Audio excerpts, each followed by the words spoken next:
tatlong aral at paalaala sa ating pagtanda. Ano po yun? Una, kailangan tayong magpasalamat na tayo ay buhay at tumatanda. My dear friends, we must understand that growing old or getting old is not a disease. It is a grace. It is a gift. Bakit regalo ang pagtanda? Dahil tandaan niyo po, marami ang gustong tumanda pero hindi sila umabot sa edad dahil agad silang namatay, agad silang kinuha ng Panginoon. Always remember that growing old is a privilege denied to many. Kung ikaw ay buhay pa, kahit na may sakit ka, kahit na nahihirapan ka, magpasalamat ka. Dahil sa buhay mong ito, nararanasan mo pa rin ang sarap ng iba't ibang karanasan. Always thank the Lord of growing old. Dahil ang pagtanda din po ay isang sinyales, isang palatandaan na ikaw ay nagtagumpay sa mga iba't ibang problema at pagsubok ng buhay. Kung hindi mo nakayanan ang iyong mga problema, edi sana wala ka na ngayon. Yan yung pasalamatan mo na buhay ka, kahit na nabigatan ka, kahit na nahirapan ka, nandiyan ka pa rin, buhay, humihinga at umiiral. Salamat sa tulong at grasya ng Diyos. Every day, as you wake up, always thank the Lord for the gift of life, no matter how hard and difficult it is. Because it is only through your life that you can experience this world, this beautiful earth, this beautiful life and experience that God has created. Kung hindi ka nabuhay, kung wala kang buhay, hindi mo mararanasan ang mabuting buhay na ginawa ng Diyos. Pangalawa, sa ating pagtanda, kailangan magsumikap tayong maging mas matalino at mas marunong. May kasabihan that getting old is mandatory, but growing old is optional. Hindi natin maiiwasan na tumanda. Pero mapipili mo yung iyong pag-isip na manatili kang bata. Sa ating pagtanda, mapipili din natin na matuto, maging mas matalino. Bakit mahalagang maging matalino sa ating pagtanda? Tandaan niyo po ito. Dahil sa pamamagitan ng karunungan, diyan po tayo binabasbasan ng Diyos. If you will not become wise, it is very difficult and hard for God to bless you. Kung maalala niyo po sa Biblia, si Solomon, dahil sa pagmamahal ng Diyos sa kanya, ano ang gusto niyang matanggap sa Diyos? Pwede pong humingi si Haring Solomon ng kayamanan. Pwede din niyang hingin isang mahabang buhay. He could ask God for a long life, for immortality. Pero ano po ang hiningi ni Haring Solomon? Hindi pera, hindi buhay, hindi mas maraming kapangyarihan.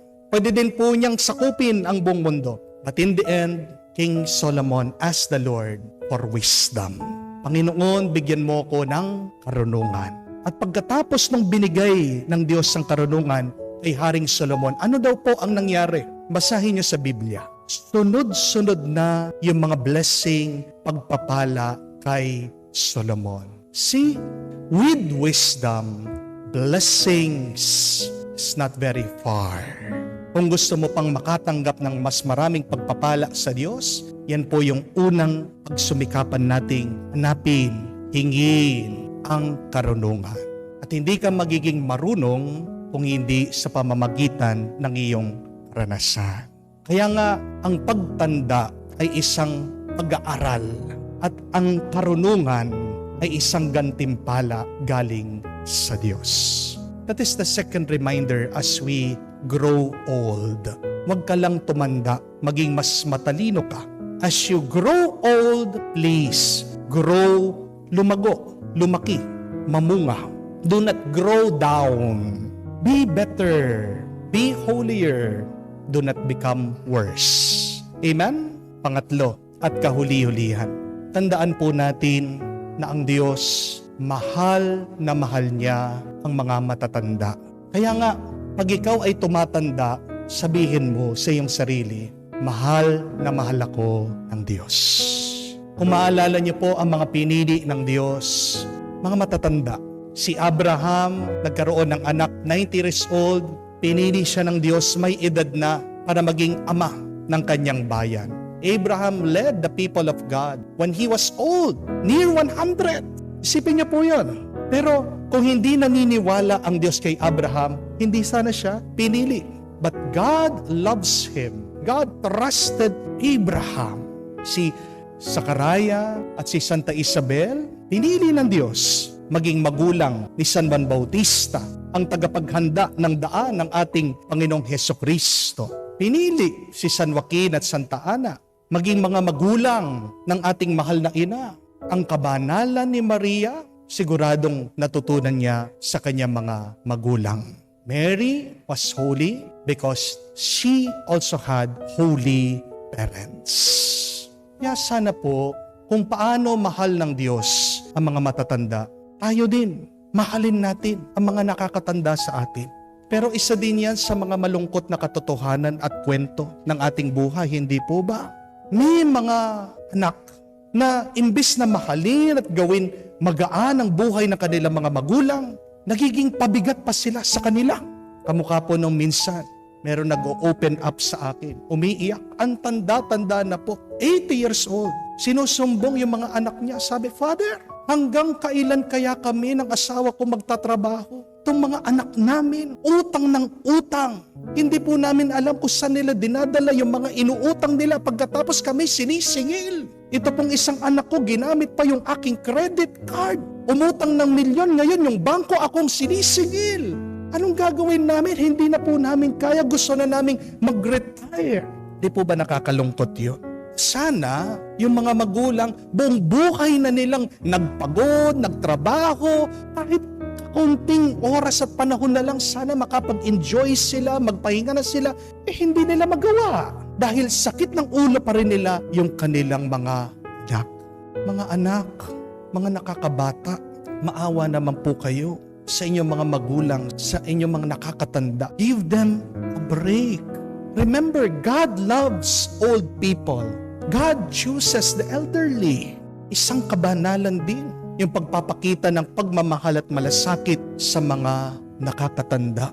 Buong buhay na nila ang kumakayod, nagpapagod. Bilang balikhandog at pasasalamat natin sa kanila, sana tayo naman, mga nakakabata, mga malalakas pa, tayo naman ang magtrabaho at magbigay na isang maginhawang buhay para sa kanila. My dear friends, we cannot avoid growing old, but we can make it a lot more beautiful, a lot more peaceful, and a lot happier if we strive to love each other, if we strive to grow, to learn, if we strive to persevere in life. Pagdasal po natin yung mga nakakatanda sa atin, lalong-lalo na yung walang nakakaalala sa kanila. At ikaw, magpasalamat ka kung buhay ka pa rin, tumatanda, ano ang mission mo? Maging mas matalino ka, magpakabuti ka, at kung meron nakakatanda sa iyo, bilang pasasalamat mo sa Diyos, mahalin mo sila, ingatan mo sila. Pag minamahal natin ang mga matatanda, tandaan niyo po na para na rin natin minamahal ang Diyos.